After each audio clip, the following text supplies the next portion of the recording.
Vamos a entrar de lleno a nuestra palabra. Ya está aquí la palabra que vamos a ver el día de hoy. Es Mateo 11, del versículo 25 al 30, en la predicación expositiva que hacemos en esta congregación.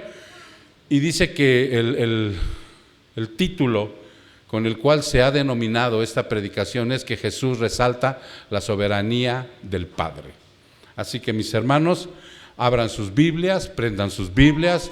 Yo les pido de la manera más atenta que estén muy solemnes, como si estuvieran aquí en la congregación, ¿sí? Eviten distraerse, eviten estar comiendo papitas fritas, Coca-Colita, o sea, eviten todo este tipo de situaciones para que ustedes, como en la congregación, estén muy atentos a la palabra de Dios, ¿ok? Ya tienen sus Biblias, ya están en Mateo 11, y voy a citarla en una versión de la Biblia de las Américas. Dice: en aquel tiempo, hablando Jesús, dijo: Te alabo, Padre, Señor del cielo y de la tierra, porque ocultaste estas cosas a sabios e inteligentes, y las revelaste a los niños. Sí, Padre, porque así fue de tu agrado. Todas las cosas me han sido entregadas por mi Padre, y nadie conoce al Hijo sino el Padre, ni nadie conoce al Padre sino el Hijo, y aquel a quien el Hijo se lo quiera revelar. Venid a mí todos los que estéis cansados y cargados, y yo os haré descansar. Tomad mi yugo sobre vosotros y aprended de mí, que soy manso y humilde de corazón, y hallaréis descanso para vuestras almas, porque mi yugo es fácil y mi carga ligera.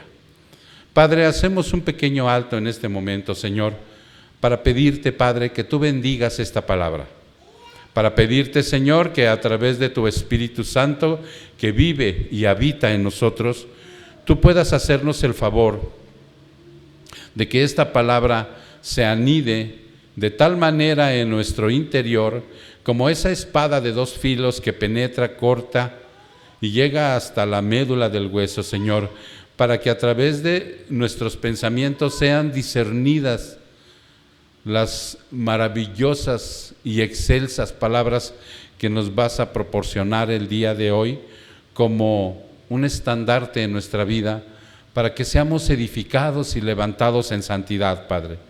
Que asimilemos de tal manera, Padre, que estemos deseosos, mi Señor, de cumplir el señorío de Cristo, para que de esa manera podamos practicar, Señor, podamos acercarnos lo más posible a ti, Señor.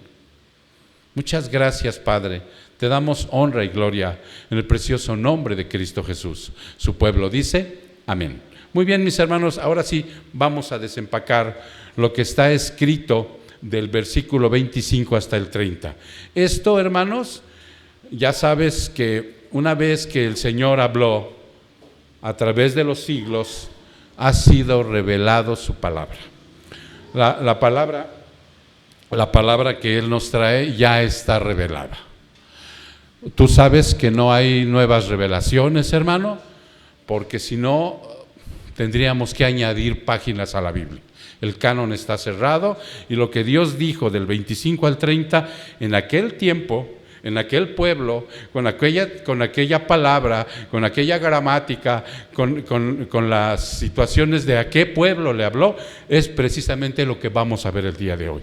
Hay una aplicación, hermano, tú lo sabes, para nuestra cultura del día de hoy, para nuestras generaciones del día de hoy.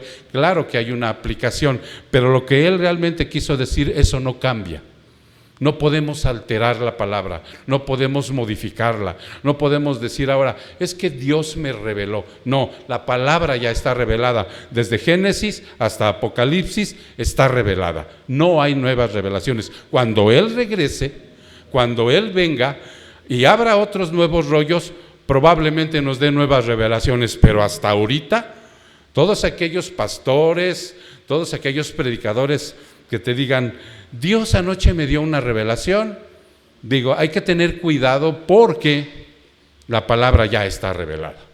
lo que se va a mencionar ahorita es algo que él ya lo dijo y que se ha estudiado a través de 21 siglos. Hay comentarios bíblicos, hay libros de eruditos que han escudriñado con una ciencia que se llama hermenéutica para que tú puedas tener la seguridad de lo que se está diciendo, porque ahora resulta que a un versículo le dan miles de interpretaciones y sacan de contexto lo que realmente Jesús quiso decir. Por eso debemos de tener mucho cuidado, hermano. Y entonces a través de esto vamos a empezar a ver que el preámbulo, nosotros vimos hace 8 días en la predicación anterior, el Señor Jesús hace un reproche fuerte, trae una palabra de juicio e ira sobre 2 ciudades, una se llama Corazín y la otra se llama Betsaida, y la otra se llama Capernaum. Son 3 ciudades en donde él estableció la mayor parte de su tiempo, de los 3 años de predicación, él estableció en esas ciudades e hizo milagros, prodigios, trajo predicaciones preciosas, y estas ciudades, sus habitantes lo despreciaron. Fueron personas indiferentes a su palabra. Esa palabra estuvo resonando en nuestro corazón en la predicación de hace 8 días. ¿Cómo se puede ser indiferente a la palabra? Alguien que no toma en cuenta lo precioso, lo divino, lo eterno, y le da más importancia a lo temporal, a lo terrenal y a lo mundano. Esta gente, a pesar de que Jesús en esas 3 ciudades estuvo de lleno con esa situación mesiánica que él traía como Rey de Reyes, no lo tomaron en cuenta. Y él hace un juicio en esos versículos en donde les dice que las compara con Tiro, Sidón y Sodoma, que en el día del juicio del trono blanco, les irá peor a estas ciudades que escucharon al Señor, que vieron sus milagros y que realmente palparon y deleitaron algunas palabras, pero nada más a nivel intelectual. Les irá peor en el día del juicio, dice en esa predicación el Señor, peor que a Tiro, Sidón y Sodoma. ¿Tú te imaginas eso? ¿Tú te imaginas? Porque inclusive vimos que al rey de Tiro, el Señor lo compara con Satanás. En Ezequiel lo compara precisamente con Satanás al rey de Tiro, pero bajo sus propias palabras de Jesús, dice que a estas ciudades les irá mejor en el juicio que a las otras. Las 6 van a ser enjuiciadas. Los habitantes de las 6 ciudades van a arder en el lago de fuego. Pero ahí deja entrever el Señor que habrá unos grados de castigo. Y nosotros aclaramos que nosotros no creemos en un libro que ronda por ahí, que es de la literatura mundana, que se llama La Divina Comedia de Dante Alighieri, donde este hombre alude el infierno por etapas, por castigos. Eso es algo de una literatura mundana que este hombre tomó probablemente de la Biblia, que había un infierno, ¿sí? Y lo hizo una comedia, lo hizo una leyenda, lo hizo una alegoría, pero no es la palabra de Dios. Si algún día tú llegas a leer esta comedia, toma en cuenta que no es palabra de Dios, para que no creas lo que está ahí escrito. Pero sí dice el Señor y deja entrever que habrá grados de castigo en ese lago de fuego y azufre. No sabemos. Y ahorita precisamente vamos a tocar algunas cosas de estas, porque a veces no sabemos exactamente acerca de la palabra revelada. Y entonces ahí presenta al Dios de juicio. Miren, hermanos, nosotros hemos sido muy enfáticos cuando predicamos al Señor y vemos que en el mundo la mayoría de la gente no quiere otro Dios más que con un atributo. Y ese atributo es amor. Ellos dicen, ¿sí?, que qué hay con las guerras, que qué hay con los niños que nacen enfermos, que qué hay con... ¿no? Y culpan a Satanás, y culpan esto, y además culpan a Dios también. Dicen, yo no puedo creer en un Dios que traiga juicio, que haya un infierno.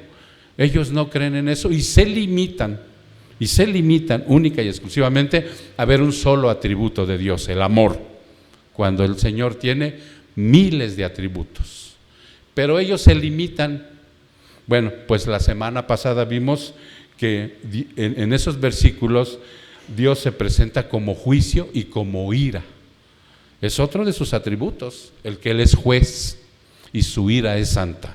Entonces hoy, en estos versículos del 25 al 30, Jesús nos va a presentar al Padre como un Padre de amor y misericordia.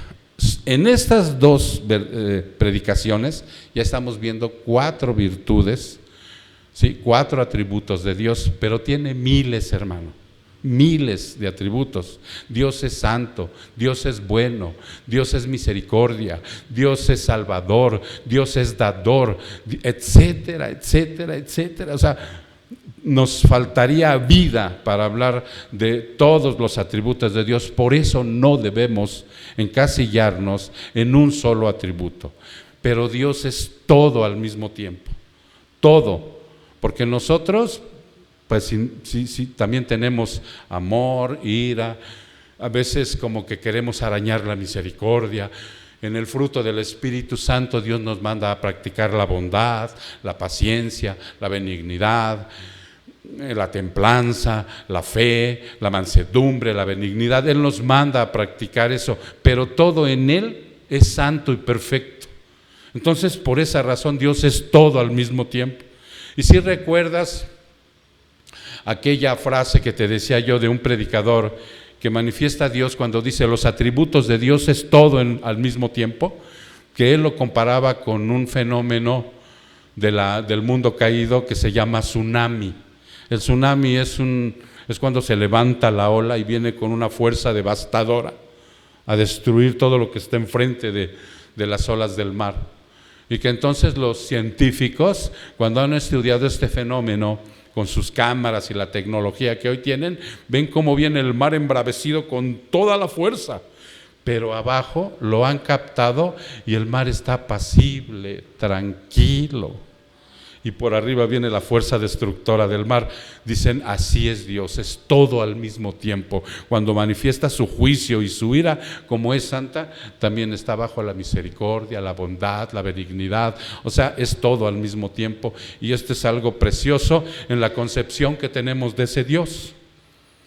Entonces, dice aquí en el versículo 25, que en aquel tiempo, en ese tiempo que está predicando el Señor, en ese tiempo en donde acaba de salir, de decirle a la muchedumbre que un día recibirán juicio por haber sido indiferentes y no haber escuchado, ni practicado, ni ser salvos la palabra que Él les trajo, que tomaron con indiferencia las grandezas y las bondades de su divinidad, cuando ellos lo vieron, no se los contaron, lo vieron, hermano.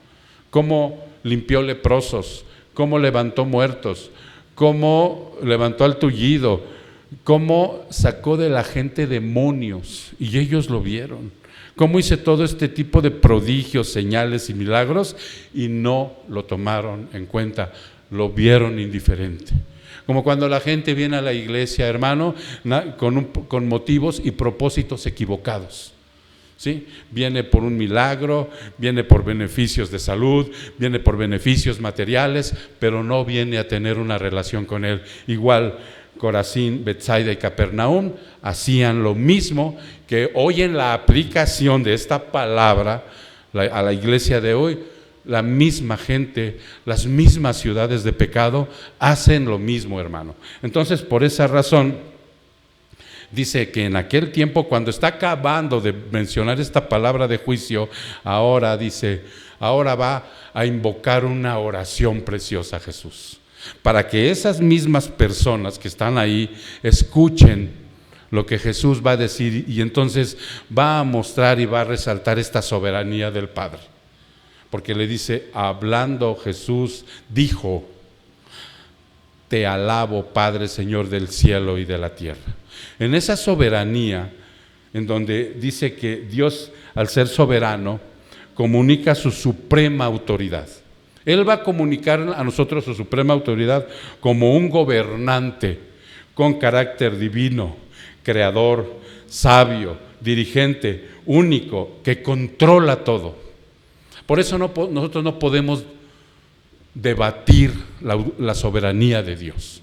Dentro de la palabra, precisamente hablando sobre cómo es la soberanía de Dios y cómo debemos aceptarla, Él decide en su soberanía tener un pueblo para Él, mandar a un Salvador que es su Hijo, a que venga, un pueblo que Él elige, el Padre elige. Por eso cuando los fariseos le preguntaban a Jesús, ellos no podían comprender por qué no entendían sus enseñanzas. Y entonces Jesús les dice: ¿qué acaso no habéis escuchado que todos los que van a venir a mí los envía el Padre?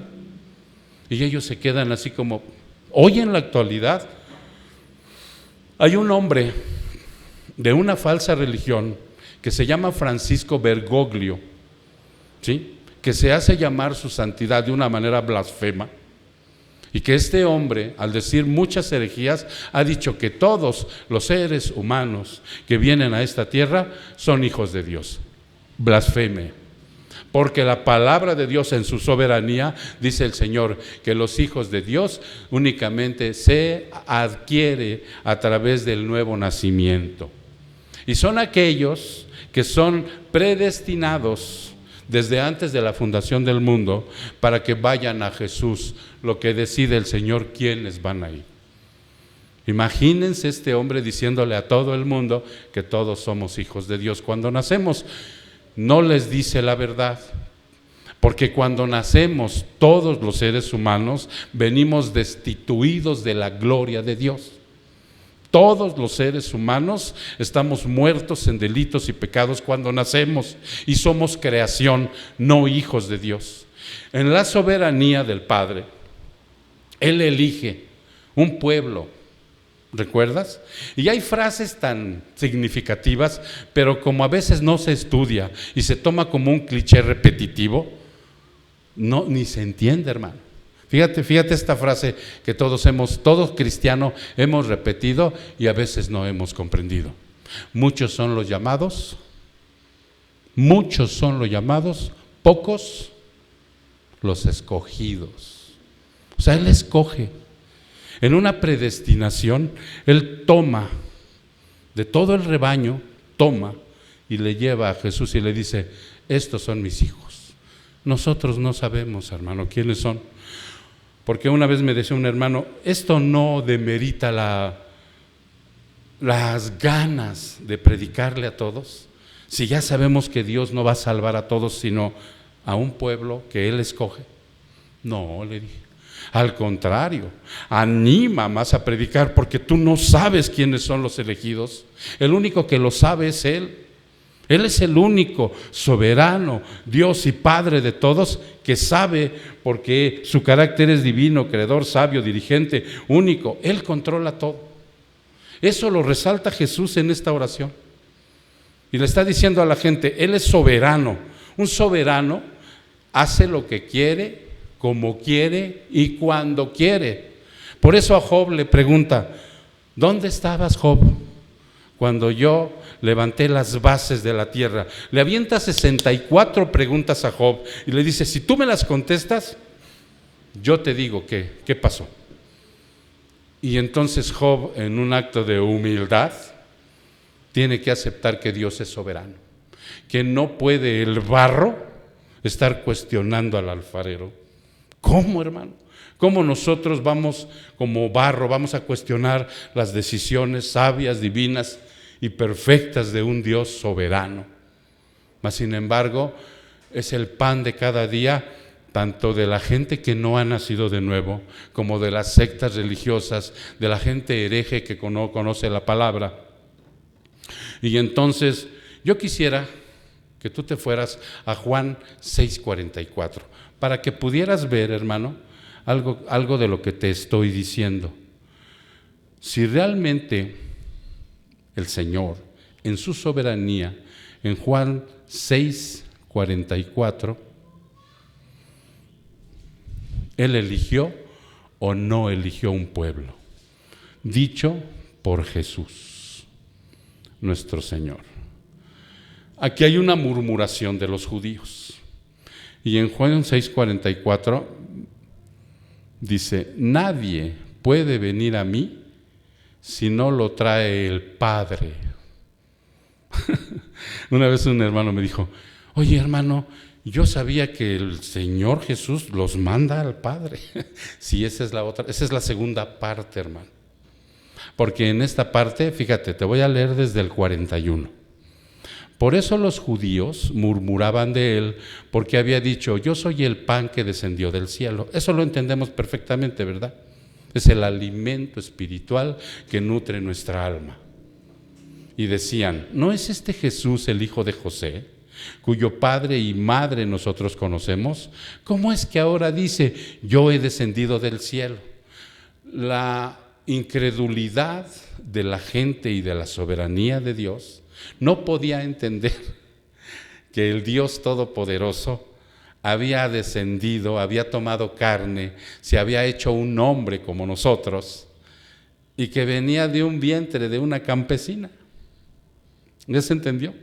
Esa es la incredulidad de la gente que no conoce la soberanía de Dios. Entonces por ellos les decían, ¿cómo es esto posible? ¿Cómo es? No, estaban murmurando.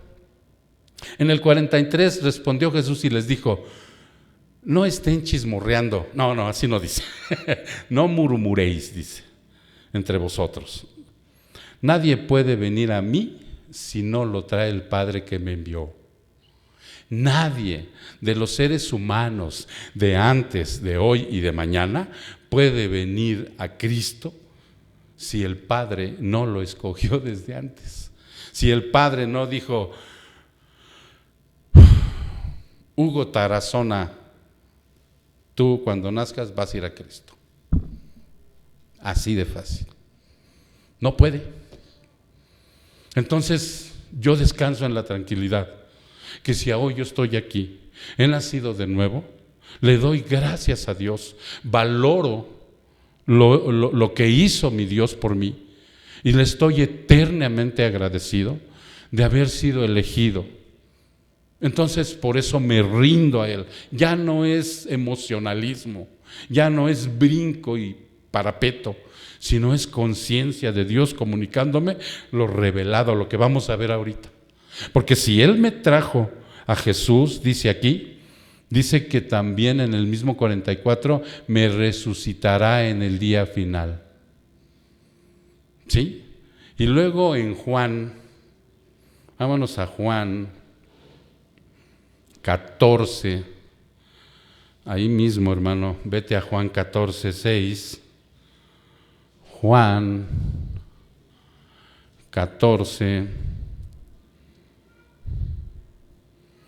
en el versículo 6, dice, Jesús dijo, yo soy el camino y la verdad y la vida, y nadie viene al Padre si no es por mí. O sea, mira, el Padre nos manda a Jesús y Jesús nos regresa al Padre. ¿Ya te diste cuenta? O sea, esto es algo maravilloso en donde la soberanía del Padre no puede ser cuestionada. Por eso es que hoy Jesús en estos versículos les va a hacer ver algunas cosas que la incredulidad de la gente, de aquel que no tiene el Espíritu de Dios, no puede entender. Dice, Padre, te alabo, Señor del cielo y de la tierra, porque Él es el único con carácter divino, creador, sabio, dirigente, único. Él controla todo, hermano. Y cuando se dice que controla todo, controla el universo, controla las estrellas, controla los planetas, controla las galaxias, controla la rotación de este sistema solar. Él decide en dónde cae un aerolito y en dónde no cae. Él decide si destruye esto o destruye aquello. Él decide cuándo tiembla y cuándo deja de temblar. Él decide un tsunami. Él decide dónde hace erupción un volcán y dónde no. Él decide cómo corre por mis venas la sangre, cuántas células tengo, tiene mis pelos contados, bueno, los cabellos, tiene mis cabellos contados, tiene todo bajo control. Es una herejía decir cuando estamos orando, Señor, tome el control de esto. Bueno, ¿cuándo dejó de tener el control? Pregunto yo. No, Él tiene el control de todo. Señor, tú que tienes el control de esto, ese sería diferente. Ya sería reconocer la soberanía de un Dios que está por encima de todo. Él tiene el control de los demonios, hermano. O sea, Satanás no es un enemigo que realmente esté temeroso Dios de que algún día le vaya a ganar. No, yo te lo he dicho. Él en su soberanía trae a los demonios como si has visto los señores esos que cuidan perros, que traen como 7, 8 con hartas cadenas que los andan jalando y los andan cuidando. ¿Sí los han visto? Así anda el Señor con los demonios. Él los trae amarrados aquí y ellos no emiten ningún daño ni nada si el Señor no se los permite. Él controla todo. Él es el Señor de la vida y de la muerte. En mis manos está mi salud y mi enfermedad, mi pobreza y mi riqueza. En sus manos está mi vida como hijo de Dios que soy. El que no es hijo de Dios está cegado por Satanás. ¿Ya se entendió? Entonces, al tener él el control de todo, ahora, ante esta plegaria de adoración y reconocimiento, nos impacta de tal manera, tanto por la íntima relación del Señor Jesús con su Padre. Fíjate bien, a mí me impacta cuando yo veo esto, como te tiene que impactar a ti, la relación que tiene con el Jesús, con su papá, con su Padre. Hace rato cantábamos una alabanza que dice Yahweh. No sé si a mis hermanos les incomoda el nombre. Es Jehová, es Yahvé, es Yahweh, ¿no? Es el Padre, es de los ejércitos, Jehová, la primera persona de la Trinidad. Es que una vez nos preguntaron un día, ¿verdad?, de este nombre. No es en hebreo, el nombre es en hebreo. Ok, Él es el Señor y tiene una relación Jesús con Él. Y entonces le dice que es el Padre de todo, de lo que está arriba, de lo que está abajo. Él tiene el control de todo, Él es soberano. No hay nada que se escape de sus manos. No hay nada. Cuando nosotros vemos que tiembla y se cae el edificio y apachurra a mucha gente, Él tiene el control de todo eso. Él sabe por qué lo hizo. Él sabe qué fue lo que pasó ahí. Eso es algo que nosotros tenemos que reconocer. Cuando viene una situación fuerte en nuestra vida y nos llega a dar el coronavirus, Él sabe por qué. Cuando se llevó a uno de nuestros hermanos por esa enfermedad, Él sabe por qué lo hizo. Él sabe por qué está trayendo juicio con esta enfermedad a la raza humana. Él lo sabe, Él tiene el control. Nada escapa de su control. Entonces Él le dice, te alabo, Padre. Y entonces nos deja entrever y nos impacta la íntima relación que tiene el Señor con Él, como el contenido único y soberano del plan de redención y no de los esfuerzos humanos, hermano. Fíjate bien, en una cuestión de la salvación, para que tú vayas a Juan, vamos a navegar un poquito en Juan, pero ahora vámonos al capítulo 1. Cuando el Señor habla de que Él es el que tiene el dominio de todo, en Juan capítulo 1, en el versículo 12 y 13, fíjate la importancia de estos dos versículos. Si ya estás ahí, voy a citarlo. Dice, pero a todos los que le recibieron, les dio el derecho de llegar a ser hijos de Dios, es decir, a los que creen en su nombre. ¿Ya te diste cuenta? ¿Quiénes son los hijos de Dios? Todos los que le reciben. ¿Ok? Pero estos que le reciben, no los está recibiendo por un acto de voluntad humana. O sea, la persona no tiene que hacer una oración para recibirlo, porque entonces ya sería un acto de voluntad del ser humano, y la salvación es por gracia y no por obras. ¿Estamos de acuerdo? La salvación, su plan de salvación es de principio a fin de Él. El humano no interviene. Pero aquí pareciera ser que se interviene solamente si aislamos el versículo 12 del 13, porque inmediatamente en el 13 te da la tranquilidad. Dice el 13, que no nacieron Él recibe aquella persona que no nació de sangre, ni de la voluntad de la carne, ni de la voluntad del hombre. ¿Ya se entendió? Aquel que nace de nuevo no viene de la voluntad de la carne, ni de la voluntad del hombre. Sí, porque ahora en muchas iglesias los hacen repetir una oración y les hacen creer que ya nacieron. Esa es una voluntad de hombre, porque tergiversan Romanos 10, 8 y 9. No le dan el significado que debe ser. Entonces, al torcer la Escritura, tú para tus intereses personales, predicador, puedes torcer la Escritura para hacerle creer a la gente una mentira. Entonces dice la palabra que aquí, es decir, que no nacieron de sangre, ni de voluntad de la carne, ni de la voluntad del hombre, sino ¿de quién? De Dios. Por eso Jesús le dice a Nicodemo: es importante que tú nazcas de nuevo, y el viento sopla y nadie sabe. Entonces es una voluntad de Dios. Tú no tienes control más que el único y soberano Dios. La soberanía de Dios contrasta con la del ser humano. O sea, es totalmente opuesta. Porque sí, también aquí hay gente que tiene soberanía. Por decir, un presidente es soberano. Él dictamina y hace esto y esto y esto. Un rey tiene soberanía. Pero son gente caída como tú y como yo, que tiene errores, que se equivoca. ¿Sí se entiende? Pero la soberanía de Dios no. Esa soberanía del ser humano está basada en lógicas y en pensamientos caídos. Dice, Cristo en la salvación, nosotros no tenemos ni méritos y recursos propios. Estamos difuntos para esto, estamos muertos para esto. Tú, hermano, dice aquí que por esta razón los sabios y entendidos son en tinieblas, porque si vamos ya un poquito para abajo del versículo que nosotros vimos aquí, yo no sé por qué siempre le cambio aquí.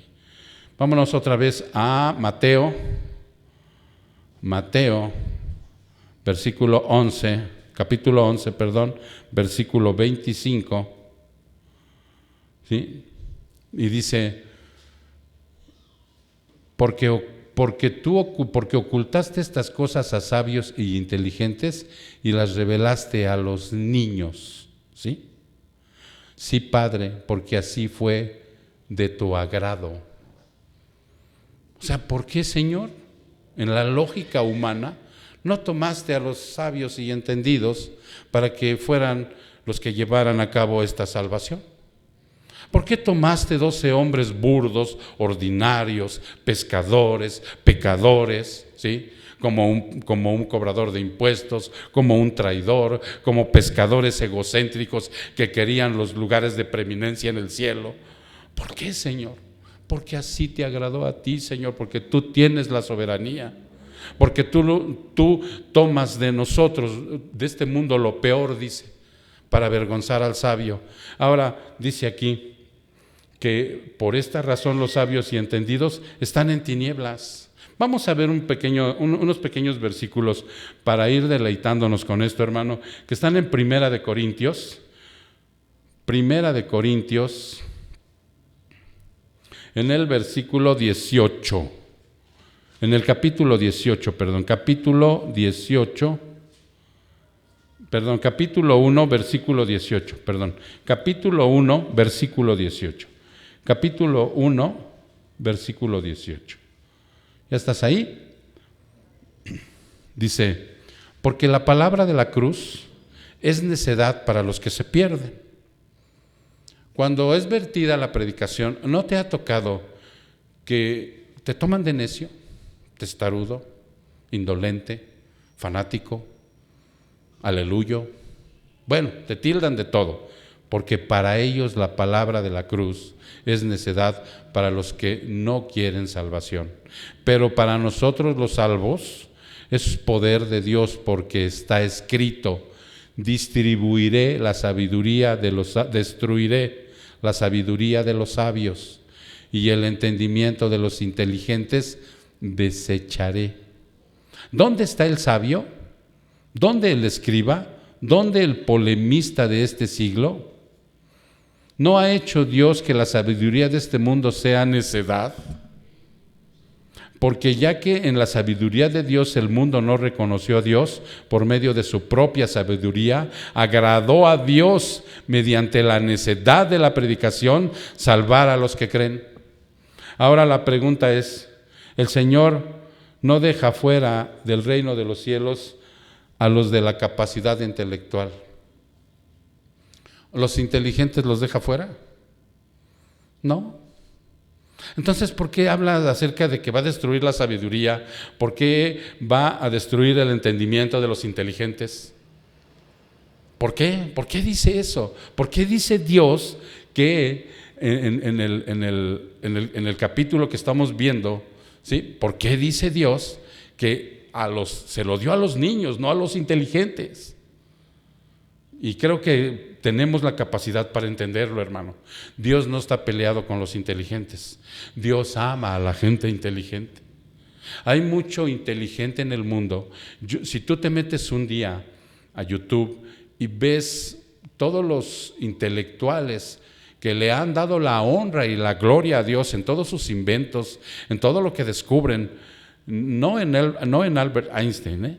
Albert Einstein era ateo, agnóstico y judío. Porque luego dicen que era cristiano. No era cristiano. Pero hay otros que sí eran cristianos, evangélicos, protestantes. Y hay mucho sabio e inteligente que le dio la gloria a Dios. Entonces, ¿a qué se refiere el Señor? Y con estos ejemplos que te pongo es muy claro. Dios no está peleado con la inteligencia, si no quedaría fuera la hermana María Esther. No, ya saben a qué me refiero, ¿no? No, el Señor lo que dice es que el inteligente, que depende de su inteligencia, es el que se hace necio. No reconoce a Dios, sino depende de Él, de su inteligencia, de su erudición, de su capacidad, y desecha a Dios. Lo hace a un lado, no cree en Dios. Pero hay inteligentes que sí le dan la honra a Dios.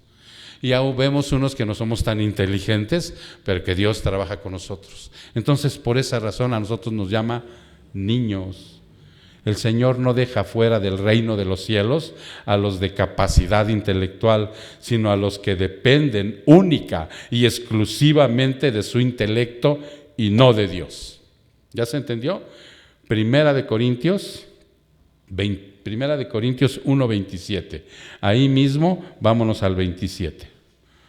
Y cito: sino que Dios ha escogido lo necio del mundo para avergonzar a los sabios, y Dios ha escogido lo débil del mundo para avergonzar a lo que es fuerte, y lo vil y despreciado del mundo ha escogido Dios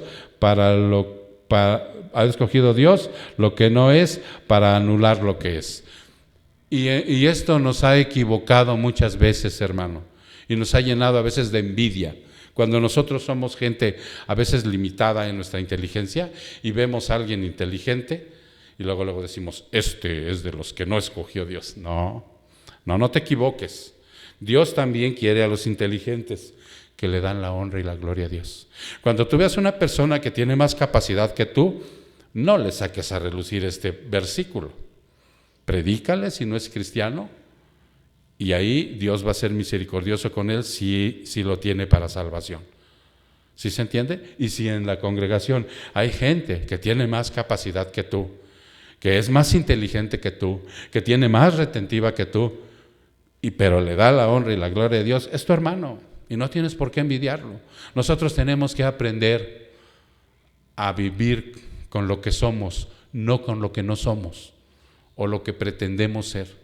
Claro que Dios nos da la capacidad para poder ser perseverantes, ¿no? Pero yo veo mis limitaciones, hermano.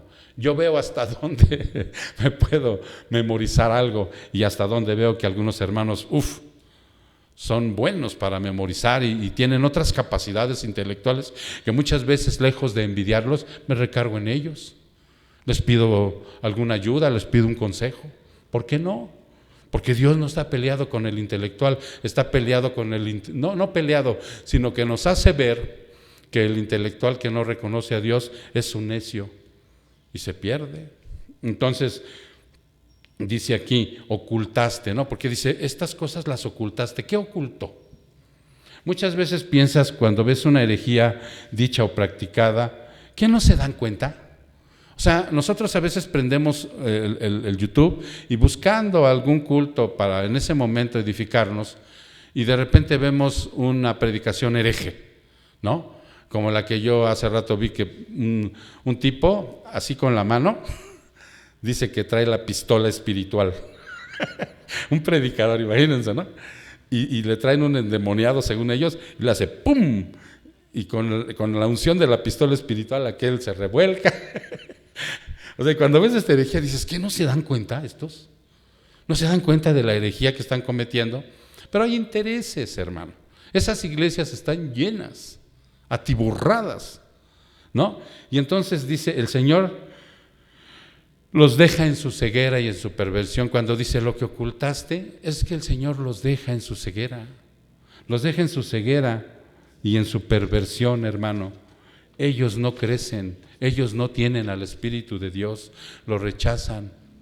¿Recuerdas al faraón cuando dice que endureció su corazón?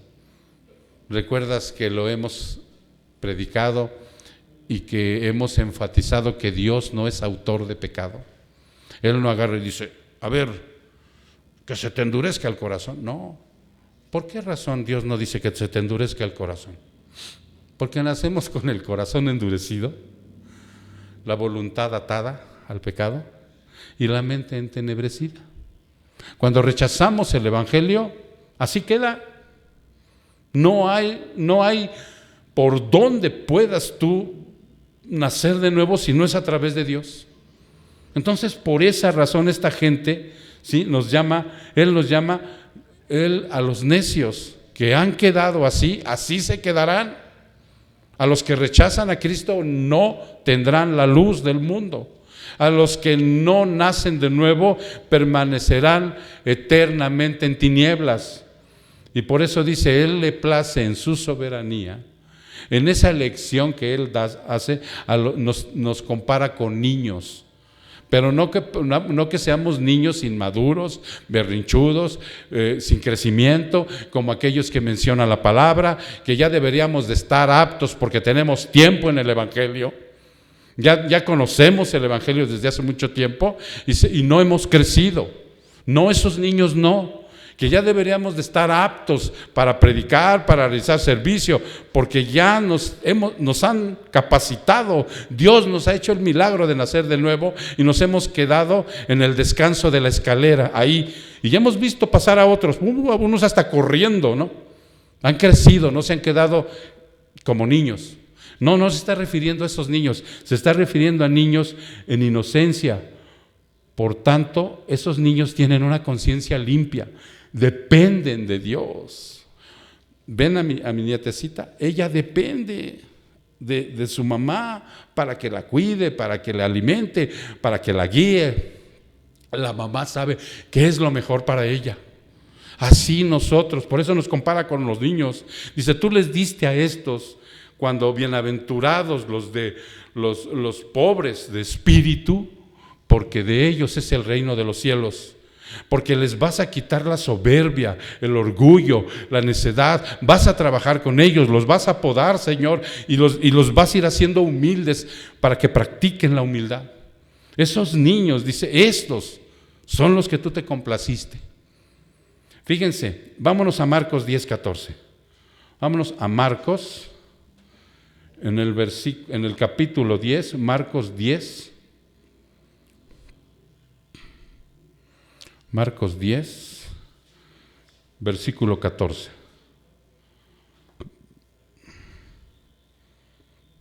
Es un pasaje, vamos a ver desde el 13. Es un pasaje donde Jesús bendice a los niños. Y le traían niños para que los tocara y los discípulos los reprendieron.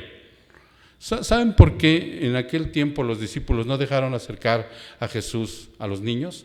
Porque socialmente los niños eran repudiados. Socialmente los niños eran como animalitos. Socialmente había veces que si una familia judía no quería al niño o a la niña que nacía, los podían abandonar en la calle como perritos, igual que ahora que los dejan en un Moisés tirados en la puerta de alguien. pero en ese tiempo era mucho más. Ahora agarran a alguien así, lo meten a la silla eléctrica, pero antes no, antes era muy común. El niño realmente no tenía valor. Por eso en cuanto los niños se acercan, luego la cultura de ellos con respecto al niño culturalmente en aquel tiempo era rechazado. No, quítense de aquí, que van a molestar al maestro. Y entonces, pero cuando Jesús vio esto, ¿qué pasó con Jesús? Se indignó, se enojó. Les dijo, oigan, y ahora les voy a dar una enseñanza.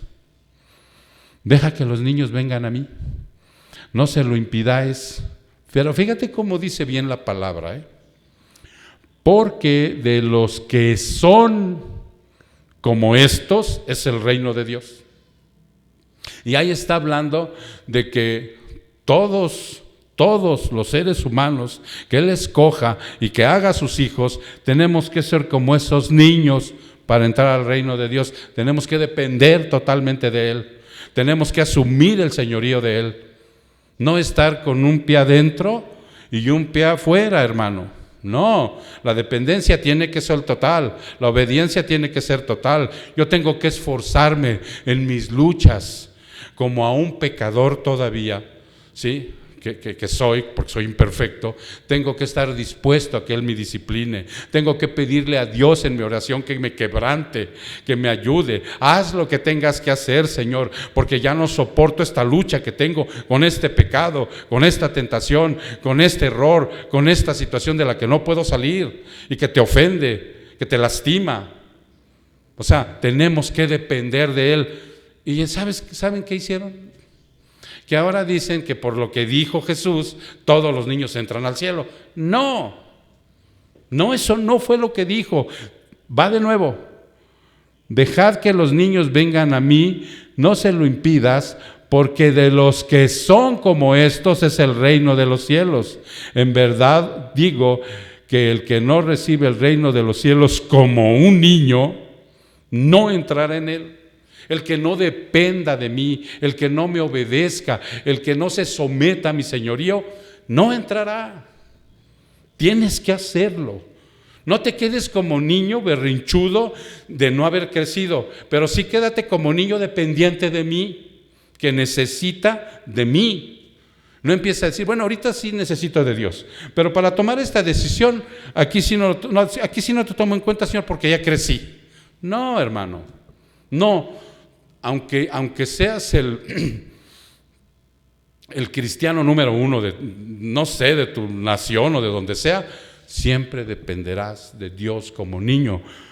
En verdad os digo que el que no recibe el reino de Dios como un niño no entrará en él. Y tomándolos en sus brazos los bendecía, poniendo las manos sobre ellos. En ese momento Jesús socialmente les dio una aceptación a esa clase marginada de la niñez. Pero jamás dijo que todos los niños cuando mueran se van al cielo. ¿Ya se entendió?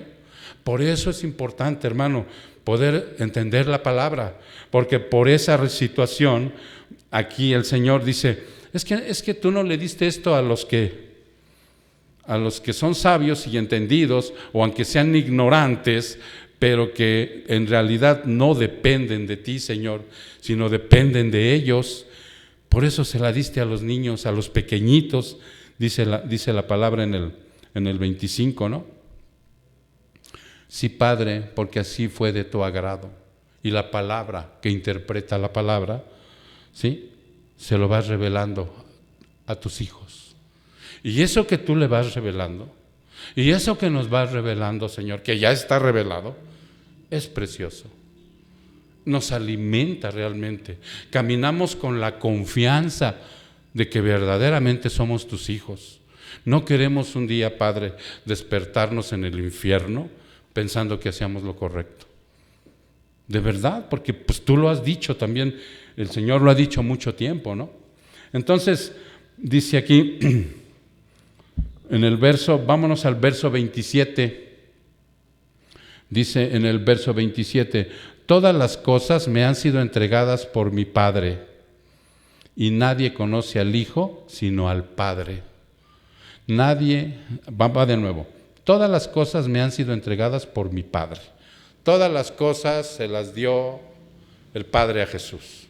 Le dijo, cuando le deja a los apóstoles y nos deja a nosotros en la actualidad la gran comisión, Jesús explaya unas palabras, dice, toda autoridad me ha sido entregada en el cielo, en la tierra, en todo lugar, me ha sido entregada por mi Padre. Así que vayan y hagan esto, dice la gran comisión. Bautícenlos, prediquen, y predíquenle todo, No les prediquen del infierno porque se vayan a asustar. No, prediquen del infierno, prediquen del cielo, prediquen de la salvación, prediquen de la resurrección, prediquen todo lo que les he enseñado, vayan y predíquenlo, porque toda autoridad se me ha sido entregada, dice el Señor. Entonces, por eso dice aquí, todas las cosas me han sido entregadas por mi Padre. Todo se lo dio a Él, toda la autoridad. Ahora, dice, y nadie conoce al Hijo sino al Padre. Hay cosas, hermano, que están reveladas, pero no las entendemos, porque estamos limitados. Hay cosas que vamos a llegar al cielo y por decir, yo le voy a preguntar un día, Señor, la Trinidad, hay cosas que yo no entiendo de la Trinidad. Ahí me va a decir, ahí estaba en 1 Corintios. Y como ya vamos a estar glorificados, pues creo que vamos a tener una mejor capacidad para entender, ¿verdad? Ay, sí, aquí estaba, pero no lo vi. ¿Sí? Por eso dice que Él sí, el Padre sí conoce todo lo que el Hijo nos ha dicho aquí. Oye, Padre, pues yo realmente no comprendía. Y entonces Él, dice aquí que nadie conoce al Hijo sino el Padre. Debido a nuestra limitancia, no puedo conocer totalmente todo lo que Dios ha revelado. Vean lo que dice Deuteronomio 29:29. En Deuteronomio 29:29, Él menciona algo muy importante. Deuteronomio 29.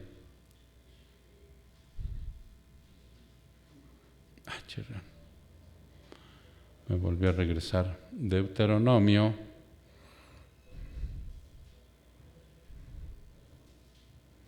29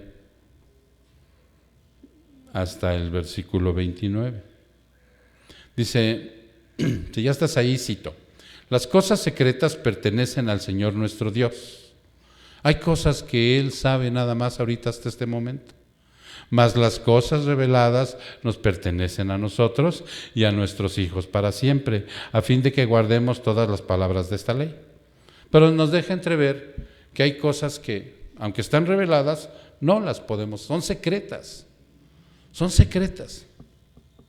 Dios se ha reservado muchos secretos, nos ha revelado lo suficiente y en ahí debemos de tener gozo, en que nos ha revelado lo suficiente para gozo y salvación. No ha ocultado nada que no nos sea útil, hermano. Ahí sí tenemos que escudriñar, ahí sí tenemos que esforzarnos, ahí sí tenemos que comprar un comentario bíblico de sana doctrina, ahí sí tenemos que empezar a escuchar predicaciones que sean de sana doctrina, no predicaciones emocionales y motivacionales de gente que ha torcido la Escritura. Tenemos que empezar a buscar todo esto, hermano, y que de esa manera que nos sea útil más y conveniente. Pero únicamente aquel que se vacía de lo mundano puede ser llenado. Porque en muchas ocasiones a nosotros, ya como cristianos inclusive, se nos ha llenado de muchas cosas mundanas. Y mientras no se vacíe eso mundano, no se puede ser llenado de lo divino. Tú observa a un inconverso, ¿de qué está lleno? ¿De qué está lleno ese hombre y esa mujer? Del mundo. Ese hombre tú manifiéstale una perla. ¿Qué dice el Señor? No le den las perlas, porque mira lo que pasa. Predícale. Y al predicarle tú le vas a hablar del arrepentimiento, le vas a dar las buenas nuevas de salvación, porque le vas a mostrar, porque esta labor no es la de predicación sí es tuya, pero la de conversión es de Dios. Tú no vayas a la predicación a decirle, le invito a que venga a vivir Dios a su corazón. No. Va a decir, bueno, dale, acepto. Pum, se acabó. Y ahí lo dejaste en condenación. No, háblale y dile que ella nació muertos en delitos y pecados y enséñale la Escritura. Porque la palabra es la que tiene la autoridad, no tu grandilocuencia. Y una vez que tú le enseñes en dónde ha nacido muerto en delitos y pecados, dile, pero ¿qué cree? Hay una solución, Cristo. Y Cristo pide arrepentimiento. Cristo pide que haya fe para que crea en Él. Y empiézale a hablar y empiézale a predicar de la palabra de Dios. Nosotros predicamos a un Cristo crucificado. No le hables del milagro que viste. No le hables de la prosperidad que tienes a través de Cristo. No le hables de que, wow, no, háblale del Cristo crucificado que pedía Pablo, porque los griegos querían sabiduría. No le des cuentos chinos de tu sabiduría, sino háblale del Cristo, decía Pablo. Yo les hablo de Cristo, el crucificado, el que murió en la cruz por mí, para que Él ahí me diera salvación, me diera predestinación, me diera santificación, me diera justificación. Háblale de eso, hermano. Y si no lo conoces, pregunta en tu iglesia de qué es esto, pastor, que nunca me habían hablado. Pregunta, y entonces ve y háblale a la gente verdaderamente de lo que es el evangelio. Un evangelio que corta, que lastima, que ofende, pero tú eres el encargado de llevarlo. Nosotros hablamos hace algunas semanas de cómo apedrearon a Esteban, de cómo crucificaron a Cristo, de cómo le cortaron la cabeza a Juan, y tantos hermanos que han predicado la verdad, y el costo del discipulado es alto, y muchos no lo quieren, porque encuentran, hoy ya no creo que te vayan a decapitar la cabeza, ¿no? Pero creo que sí encontrarías rechazo social, rechazo familiar, rechazo laboral, y ahí está la persecución de ahora. Entonces, de esa manera, mi hermano, pasamos al siguiente versículo, que es el versículo 28, ¿sí?, de Mateo 11, para ir avanzando, porque si no, aquí nos vamos a anochecer. Venid a mí, dice, todos los que están cansados y cargados, que yo los haré descansar. No se trata de tu cansancio físico, No se trata de que hoy trabajaste, ya has trabajado, y ya te quieres pensionar, y ya, pues la palabra dice que yo vaya con el Señor, porque, o que ya te cansaste del ministerio. Ya has trabajado tanto en el ministerio. ¿Cuánto llevas, hermano? ¿Medio año? No habla de esto. Cansados, dice aquí, para entender que nadie busca a Dios, y Él es el que llama. Debemos entender, hermano, esto. Nadie busca a Dios. Tú no fuiste a la iglesia, tú no fuiste con el hermano que te predicó, tú no fuiste al lugar donde estabas buscando a Dios. Nadie busca a Dios. Dice la palabra en Juan 3. ¿Sí es Juan? No, Romanos 3. Nadie busca a Dios. Y nos da una radiografía, pero preciosa, de por qué nadie busca a Dios. Vámonos ahí. Vámonos a Romanos 3, mi hermano. Romanos capítulo 3. Romanos capítulo 3. En el versículo 10. Dice, como está escrito, no hay un justo ni aun uno. ¿Te acuerdas de Abraham? Que dijo, si hubiera 10 justos en Sodoma y Gomorra, ¿los perdonas? Sí, no había ni uno. Es Romanos 3, mis hermanos, en el capítulo 10. Entonces dice el Señor, ahí va a dar haz de cuenta que ahorita vas a ir a sacar una placa de tórax, ¿sí?, de lo que tienes por dentro, de lo que realmente eres, de la persona perversa que naciste, de la persona sin juicio, de la persona muerta espiritualmente, de la persona que no puede ni tiene la capacidad de buscar a Dios. Y dice, no hay justo ni aun uno. 11, no hay quien entienda, no hay quien busque a Dios. Todos se han desviado, A una se hicieron inútiles. No hay quien haga lo bueno, no hay ni siquiera uno. Sepulcro abierto es su garganta. Engañan de continuo con su lengua. Veneno de serpiente hay bajo sus labios. Llena está su boca de maldición y amargura. Sus pies son veloces para derramar sangre. Destrucción y miseria hay en sus caminos. Y la senda de paz no han conocido. No hay temor de Dios. No hay temor de Dios delante de sus ojos. Esa es nuestra realidad antes de Cristo. No hay de otra. Entonces, como nadie busca a Dios, el Señor nos tiene que llamar otra vez, vuelve a resaltar la soberanía y dice: venid a mí todos aquellos que estén cansados. Y venid es un paralelo de creer. Vengan y crean. Van a creer ahora la verdad. Ahora van a empezar a desechar la mentira de su corazón. Va a ser una especie de operación con un bisturí tan doloroso. Ese bisturí se llama la verdad de Cristo, que realmente abre, corta, lastima. Imagínense a ustedes a una monja sentada en una iglesia evangélica diciéndole que toda su vida ha vivido engañada, creyendo en la Virgen. Imagínense cómo va a reaccionar esa alma que ha estado dependiendo de un ídolo toda su vida. La verdad te hará libre, pero va a doler. Entonces, venid y creer es lo mismo. Por eso les dice: venid. Creer hasta el punto del sometimiento del señorío de Jesús.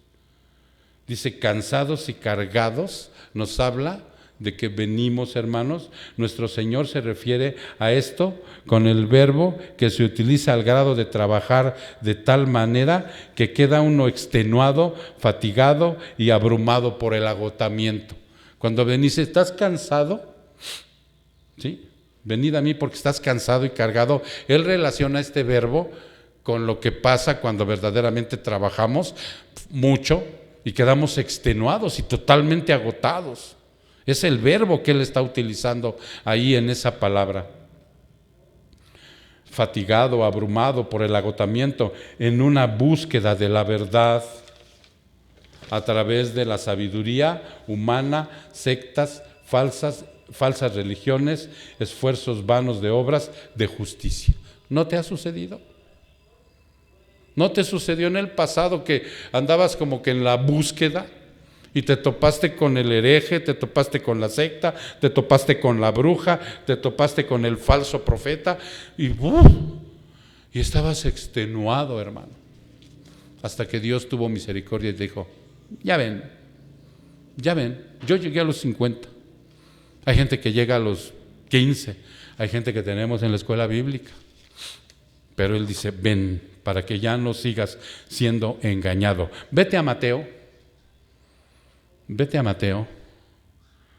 capítulo 1, capítulo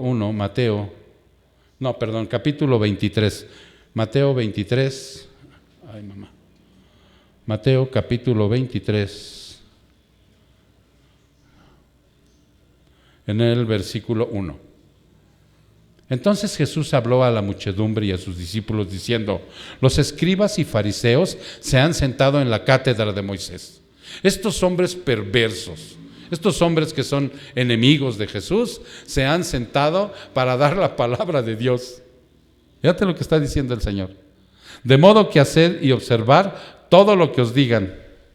Sí, porque algunos predican bien, predican la verdad, pero en sus actitudes hacen todo lo contrario, y es lo que está denunciando Jesús aquí. Dice: de modo que observe y observar todos los que digan, pero no hagas conforme a sus obras. Obsérvalos, porque por el fruto de esta gente los vas a conocer. No hagas conforme a sus obras, porque ellos dicen y no hacen.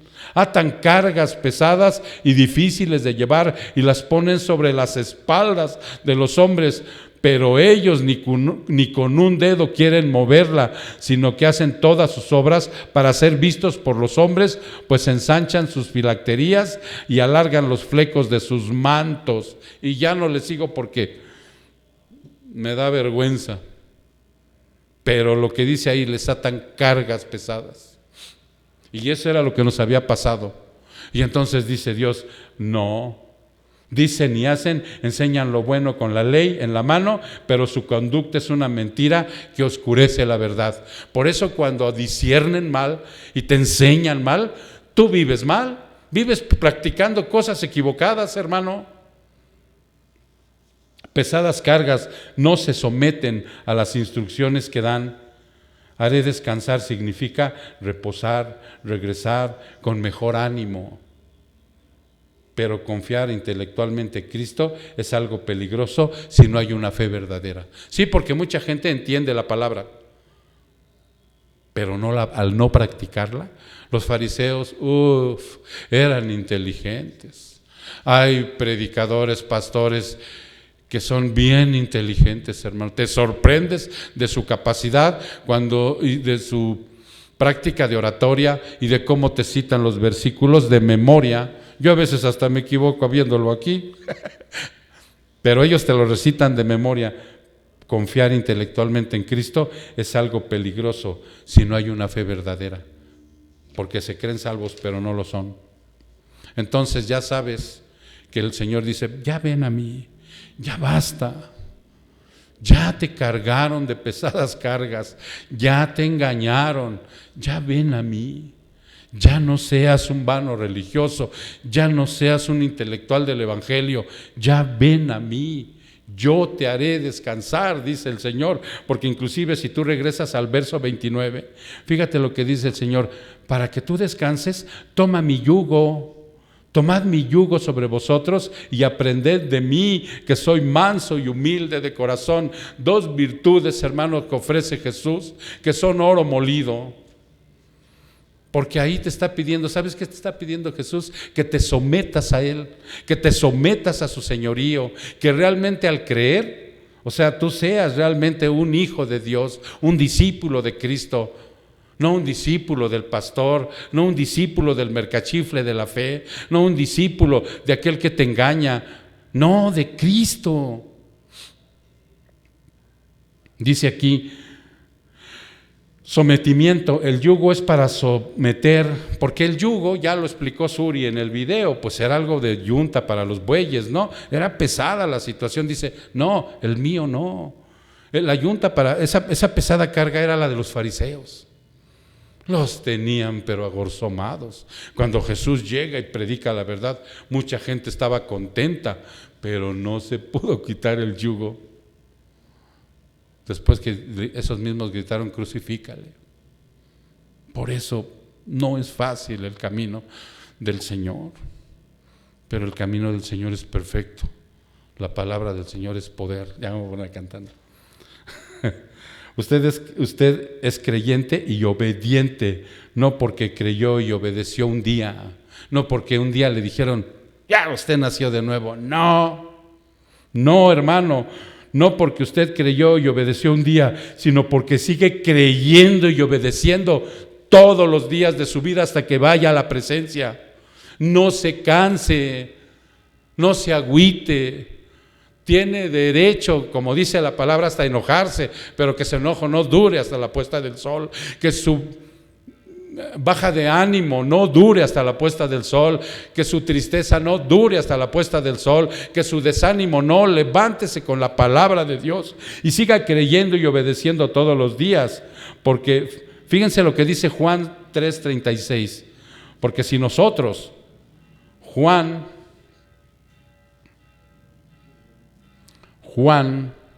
3:36, ahí donde habla del nuevo nacimiento, basta abajo el Señor y dice algo bien importante, dice, el que cree en el Hijo tiene la vida eterna, pero el que no obedece, y en algunos dice el que no cree, porque es el mismo verbo, hermano, que utilizan para obedecer y creer, y es tan enfático, porque una persona te puede decir, no, pues yo creo en Dios, y le obedece, tiene una relación con Él, ahí sí ya los pones en aprietos.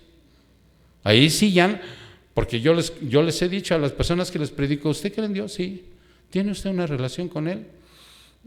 Ya, ahí ya le hacen, no creo. Del 1 al 10, 8. Dije, al rato que termine de predicarle, le tengo que pedir ministración, porque yo ando como en un 6. Entonces, les digo, y la siguiente pregunta, ¿usted sabe el método para ir a Él? Ahí también ya se rinden, y ahí entro.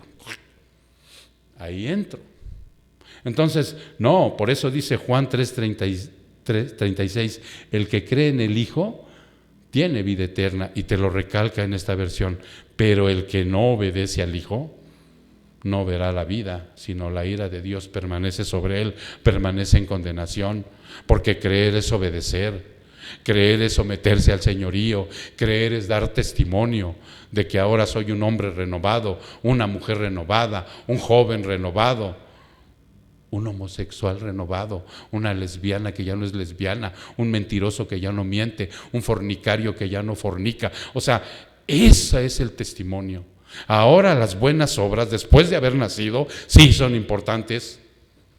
Sí son importantes, porque ese es el testimonio de que verdaderamente somos salvos. Entonces dice aquí, aprende de mí, es una invitación a relacionarte íntimamente con Él, porque en el versículo 11, en el capítulo 11, en el versículo 29 que estamos viendo, dice, yo soy humilde y manso de corazón, y hallaréis descanso para vuestras almas.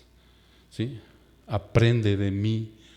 Cuando dice aprende de mí que soy manso y humilde, o sea, te invita a que tengas una relación con Él. Por eso les digo yo, ¿tiene usted una relación con el Señor? ¿Ya usted practica el ser manso y humilde? ¿Usted ya lo practica, mi estimado, mi estimada, mi jovenazo, mi gente de la tercera edad, el que sea, ¿sí? Hombre maduro, no sé. Usted ya tiene una relación, porque el Dios, Cristo, lo está invitando a que se relacione íntimamente. Sea usted un aprendiz sumiso. No se crea el que ya lo sabe, sea un aprendiz sumiso. El someterse a Cristo, o sea, el resultado del sometimiento, del yugo, del ser humilde, de ser manso, es la libertad, no libertinaje.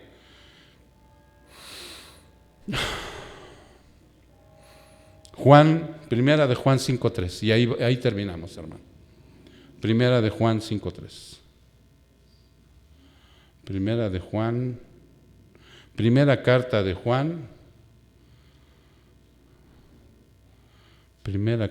Juan,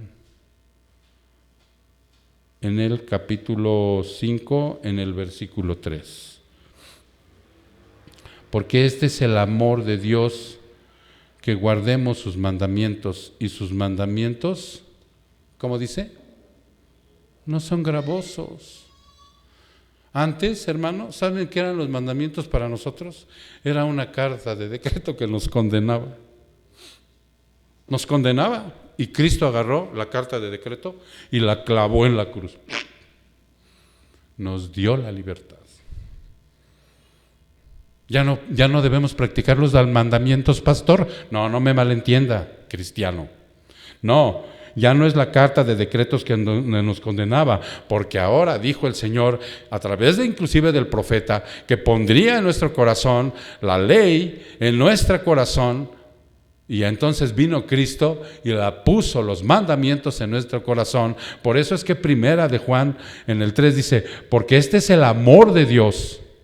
Este es el amor, que guardemos sus mandamientos, y sus mandamientos no son gravosos, practiquémoslos. Ya no son una carta de decreto que nos condena, ahora es un placer practicarlos, ahora es un placer observarlos, ahora ya no es una prohibición, ahora es un yugo fácil por medio de Jesús, porque si llegamos a equivocarnos, doblamos rodillas, pedimos perdón, nos comprometemos con Él, y dice que Él es fiel y justo para perdonarnos, porque ya derramó esa sangre por nosotros. Por eso, al someterse, ahora es la libertad que expresamos y que nace de un interior totalmente renovado, totalmente libre.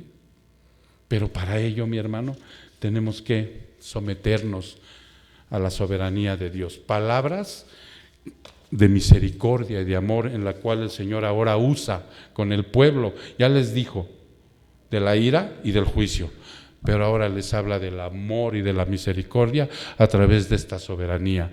Pero tenemos que entenderla, hermano. Tenemos que deleitarnos con ella. Tenemos que alimentarnos y tenemos que practicarla sobre todo. Tenemos que ir hacia allá para que de esa manera, hoy, el día de hoy, cerramos nuestra predicación del capítulo 11. Y vamos a entrar la otra semana al capítulo 12. El Señor es precioso en sus evangelios, porque es la instrucción que verdaderamente nos va dando el conocimiento de la vida cristiana que tenemos que llevar, no de la vida cristina, no de la pseudocristiana, no la de una vida religiosa vana, ¿sí? Porque a mí como me brinca en la cabeza, hermano, un pensamiento que dijo un día un teólogo contemporáneo, que Satanás se ha llevado más gente de las bancas de las iglesias que de las tabernas, que de los bares, que de los prostíbulos. Se ha llevado más almas de las sillas de las iglesias que de esos lugares. Por eso es importante, mi hermano, conocerlo. Vamos a orar. Señor, te damos gracias, Padre. Señor del cielo y de la tierra, yo también te alabo, Padre, por esta palabra. Yo también, Padre, resalto en esta palabra tu soberanía, resalto tu majestad y tu gracia. Y te doy gracias por todo lo que nos has revelado, Señor, a través de estos 11 capítulos de este evangelio tan precioso, donde tú presentas al Señor como el Rey de Reyes. Bendito seas, amado Señor, porque hoy has movido de tal manera nuestro interior que deseamos salir de aquí, Padre, realmente sometiéndonos a tu señorío, creyendo y obedeciendo, Padre, diciendo y haciendo, Padre, para que de esa manera, Señor, no tengamos que sentarnos en la cátedra de Moisés y ser vanos fariseos, escribas, herodianos y anexas. Gracias, Padre. Gracias porque esto nos lo has entregado a nosotros, tus hijos, los niños a los que te refieres. No queremos atesorarlo, queremos compartirlo, Señor. Queremos predicarlo, Padre. Queremos evangelizarlo. Danos la oportunidad en esta semana, Señor, de poder llevarlo a los que tú decidas, Padre. Tú eres el que agregas a la iglesia a los que han de ser salvos, pero mi labor es predicar. Dame el denuedo y la gracia, Padre, para hacerlo. Quita de mí la vergüenza, el tedio y el aburrimiento, y dame la fuerza y el denuedo para hacerlo, Señor. Muchas gracias, Señor. Te damos la honra y la gloria en el precioso nombre de Cristo Jesús. Su pueblo dice...